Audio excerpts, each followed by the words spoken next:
ছাত্র সমাজ সচেতন রয়েছে। ডাকসু নির্বাচনে ছাত্রদল সমর্থিত প্যানেলের বিজয় হবে বলে মন্তব্য করেছেন বিএনপি নেতারা। আগামী নির্বাচনে বিএনপি জয়ী হলে স্বনির্ভর দেশ গড়া হবে বলেও জানান তারা। বিএনপি প্রতিষ্ঠাতার সমাধিতে শ্রদ্ধা নিবেদন শেষে তারা এসব কথা বলেন। বিস্তারিত প্রতিবেদনে। জাতীয়তাবাদী মহিলা দলের ৪৭তম প্রতিষ্ঠা বার্ষিকী বিএনপির প্রতিষ্ঠাতা জিয়াউর রহমানের সমাধিতে ঢল নামে অঙ্গ সংগঠনটির নেতাকর্মীদের। তাদেরকে সাথে নিয়ে বিএনপির সিনিয়র নেতারা শ্রদ্ধা নিবেদন করেন। পরে দলটির নেতারা কথা বলেন সাংবাদিকদের সাথে ডাকসু নির্বাচন প্রসঙ্গে। এই স্বল্প সময়ের মধ্যে ক্যাম্পাসে এখন স্বাভাবিকভাবে সকল ছাত্রছাত্রী ঠিক আছে।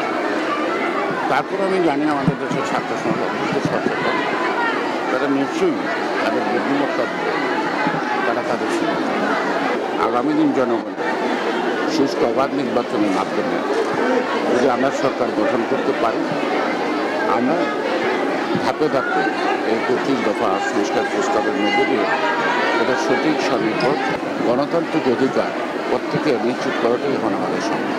আর মহিলা দলের নেতারা বলেন আন্দোলন থেমে যায়নি, অধিকার প্রতিষ্ঠা না হওয়া পর্যন্ত তা চালিয়ে যেতে হবে।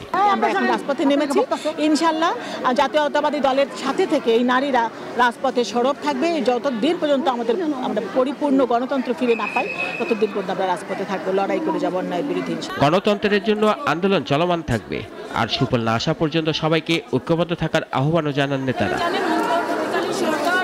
রাশেদুল কাদির, নাগরিক, ঢাকা।